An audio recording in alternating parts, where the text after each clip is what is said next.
Wakil Ketua DPRD Riau fraksi Gerindra Hardianto optimis dukungan yang diberikan masyarakat tidak akan pernah disia-siakan oleh Capres pemenang pemilu Prabowo Subianto. Bukan mustahil apabila Provinsi Riau dijadikan target prioritas setelah Prabowo resmi dilantik nanti.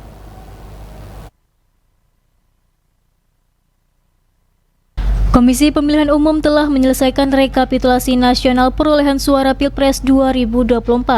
Hasilnya pasangan calon presiden nomor urut 2 Prabowo Subianto dan Gibran Rakabuming Raka dinyatakan sebagai pemenang. Kemenangan ini juga terjadi di Provinsi Riau. Menanggapi hal itu, Wakil Ketua DPRD Riau fraksi Gerindra Hardianto turut bersyukur. Menurutnya, survei-survei sebelumnya mengatakan Prabowo peringkat suara nomor 2 di Riau, namun ternyata hasilnya merupakan peringkat 1. Hardianto menyebut tanpa dukungan dan kepercayaan masyarakat Riau kepada Prabowo Gibran, tentu hasil tersebut mustahil didapat. Pihaknya optimis bahwa dukungan yang diberikan tidak akan pernah disia-siakan oleh Prabowo. Dengan tingginya perolehan suara Prabowo Gibran, maka bukan jadi hal yang mustahil apabila Provinsi Riau dijadikan target prioritas setelah Prabowo resmi dilantik nanti. Ya, ini alhamdulillah luar biasa. Kami bangga dan juga kami menyampaikan salam hormat dan terima kasih kepada seluruh masyarakat Provinsi Riau karena ini di luar dugaan banyak orang, tapi inilah hasil semangat perjuangan dan kerja keras semua pihak yang mendukung Pak Prabowo, sehingga alhamdulillah nyatanya hasil pemilu dan Pilpres 2024 ini Pak Prabowo menang di Provinsi Riau. Nah, jadi kami sekali lagi terima kasih banyak nih atas dukungan seluruh masyarakat Provinsi Riau, dan mudah-mudahan kami optimis bahwa dukungan yang diberikan tidak akan pernah disia-siakan oleh Pak Prabowo. Dan yakinlah insya Allah ketika Allah meridhoi Pak Prabowo dilantik sebagai Presiden Republik Indonesia, maka Riau termasuk provinsi yang tentu akan menjadi target prioritas beliau untuk dibangun dan dibantu. Amin. Di luar dugaan di Riau atau seperti apa, Bang? Di luar di Riau. Ya karena survei-survei mengatakan awalnya kan bahwa Pak Prabowo nomor 2. Tapi alhamdulillah mendekati hari H, ternyata karena Allah lah yang maha membolak-balikkan hati. Ya kan, Allah memberikan petunjuk kepada seluruh masyarakat Provinsi Riau, terutama yang memilih Pak Prabowo. Makanya saya ucapkan terima kasih.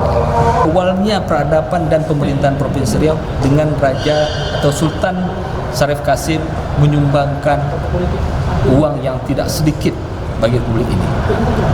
Dan bahkan waktu itu sebagai penguasa kerajaan Siak Sriwijayapura yang menguasai hampir seluruh Provinsi Riau, beliau menyatakan siap mendukung kemerdekaan Republik Indonesia dan menyerahkan kekuasaan kepada pemerintah Republik Indonesia saat itu. Itu pertama. Yang kedua, mulai zaman ditemunya minyak sampai hari ini, kontribusi sumber daya alam Provinsi Riau bagi APBN dan membangun negara ini tidak sedikit.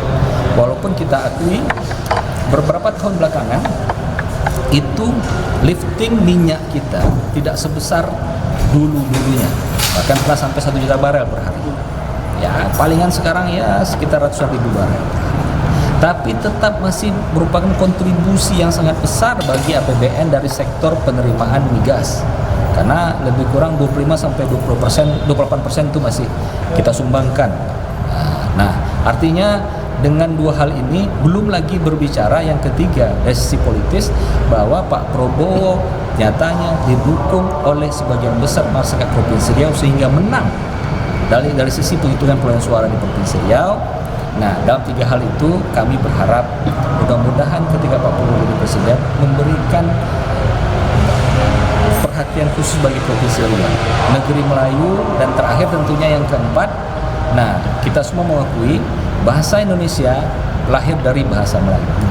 Nah, jadi 4 hal ini merupakan dasar harapan besar kami, kita semua, bagaimana Presiden Republik Indonesia selanjutnya Pak Prabowo Subianto insya Allah memperhatikan Riau menjadi provinsi prioritas untuk dibangun dan dibantu. Amin.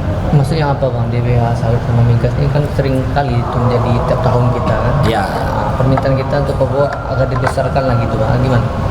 Kalau ini untuk Pak Prabowo dan pemerintah pusat hari ini sebetulnya juga kita berharap DBH sawit itu, karena Riau ini adalah penghasil sawit dan kebun kelapa sawit terluas se-Indonesia, kita berharap ini kan potensi tambahan pendapatan bagi pemerintah baik itu provinsi dan kabupaten kota Provinsi Riau. Ya kita berharap nilainya tentu ditingkatkan. Karena kalau bahasa Melayu tak bebaloi.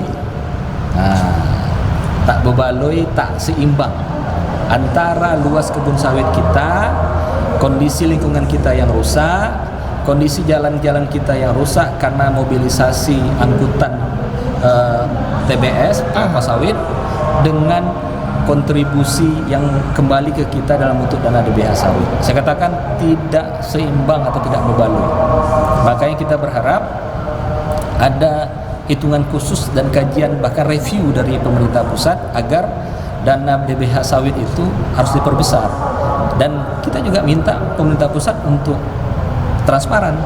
Berapa sih sebenarnya hasil dana pajak CPO itu yang diterima oleh pemerintah pusat, dan hitungannya berapa persen untuk daerah. Jadi jangan kita hanya dikasih tahu oleh Kemenkyu untuk Riau sekian, kabupaten kota sekian, tapi yang kita prediksikan sebetulnya harusnya lebih besar daripada itu. Berikut perolehan suara nasional Pilpres 2024. Anies Caimin 40.971.906 suara, Prabowo Gibran 96.214.691 suara, dan Ganjar Mahfud 27.040.878 suara. Fresti dan Nanata melaporkan.